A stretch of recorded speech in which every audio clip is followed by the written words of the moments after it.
बिहार में चुनाव के ऑफर की बरसात हो रही है। बिहार का वोटर पूरे देश का सबसे लकी वोटर बन गया है, क्योंकि उसके ऊपर ऑफर्स की बरसात हो रही है।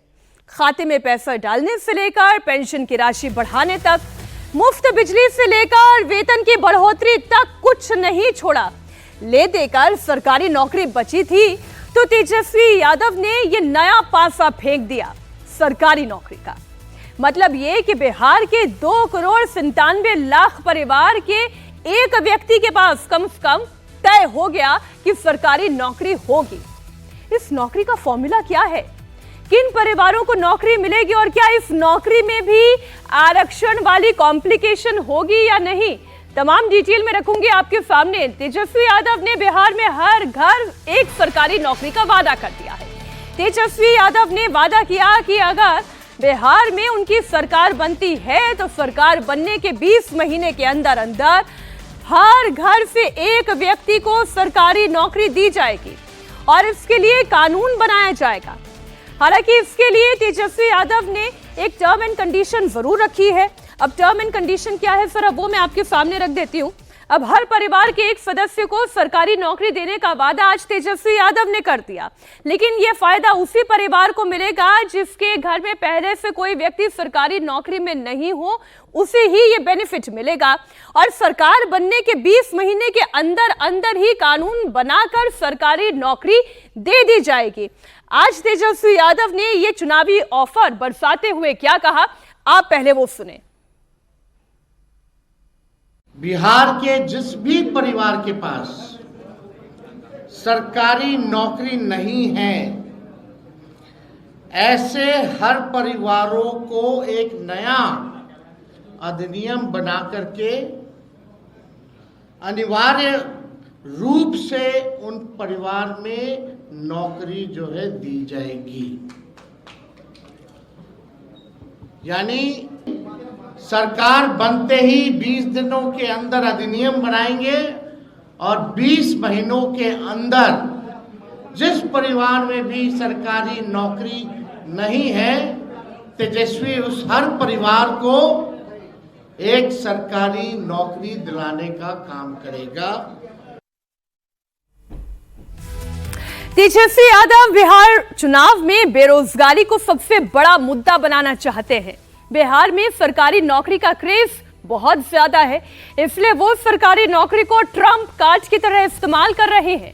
लेकिन सवाल यह है कि तेजस्वी यादव आखिर अपने वादे को पूरा करेंगे कैसे।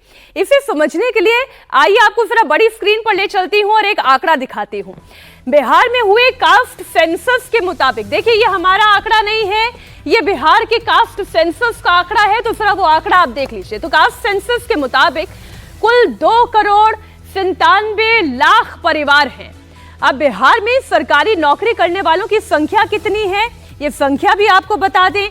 18,23,261 वोट, माफ कीजिए परिवार, हर चीज वोट के इर्द गिर्द हो रही है तो यहां भी जुबान से वोट निकल गया, तो निशाना तो खैर वोट का ही है। तो ये वो परिवार है। अब आपको बता दें कि ये परिवार का आंकड़ा नहीं है, ये इतने लोग हैं और हो सकता है कि एक परिवार में कई लोग हों जो सरकारी नौकरी वाले हों। और अगर इसे परिवार भी मान लिया जाए तो ऐसे में भी बिहार में 2,80,00,000 ऐसे परिवार हैं जिस परिवार में सरकारी नौकरी नहीं है।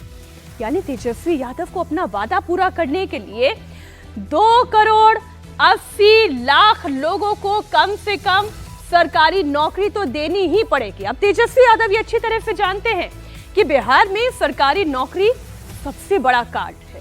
उन्होंने जॉब का फुल फॉर्म भी समझाया। अब जॉब का मतलब क्या है वो आप देख लें।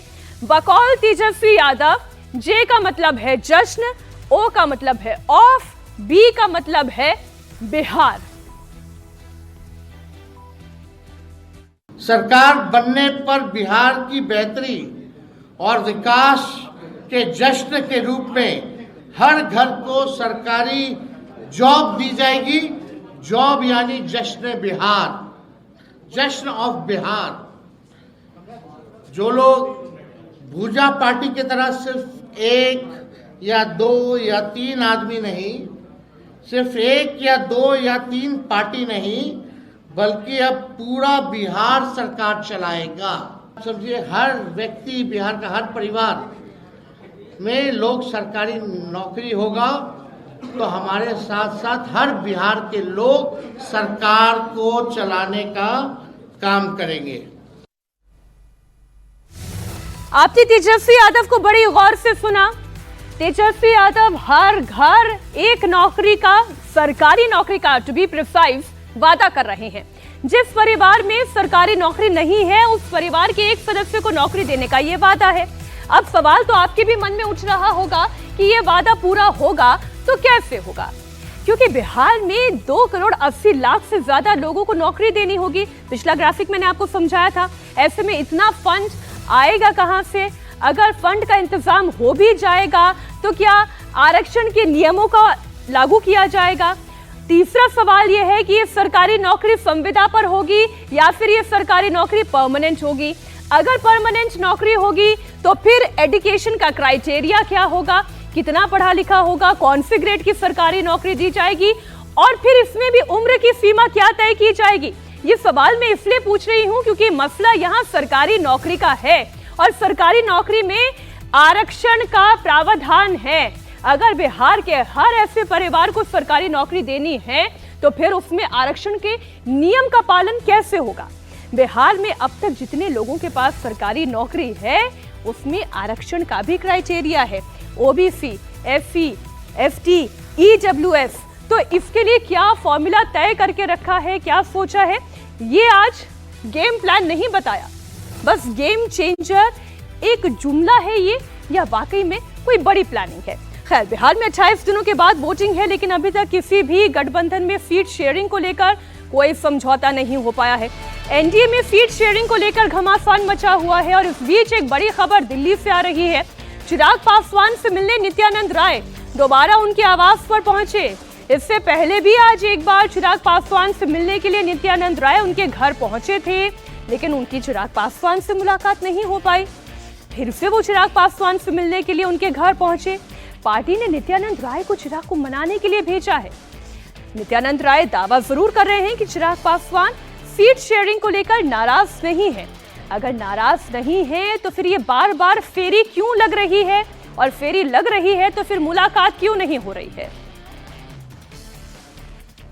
हमारे भी अभिभावक और चिराग जी के भी अभिभावक इस घर में हैं, तो हम दोनों के लिए जो आदरणीय है वह इस घर में है।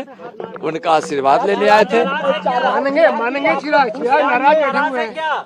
कौन कह दिया आपको कि चिराग नाराज है? नाराज नहीं है, बस नाराज नहीं है, लेकिन मिलने का समय भी नहीं है। खैर, दरअसल एनडीए में सीट शेयरिंग को लेकर एक बड़ा पेच है। जेडीयू बड़े भाई की भूमिका चाहता है, इसलिए वो बीजेपी से एक सीट ज्यादा चाह रहा है। चिराग पासवान की डिमांड 43 सीट की है, जबकि बीजेपी उसे 20 से 22 सीट ऑफर कर रही है। इसी तरह जितन राम मांझी और कुशवाहा 20-20 सीट की डिमांड कर रहे हैं, जबकि बीजेपी मांझी को 7 और कुशवाहा को 6 सीट देना चाहती है।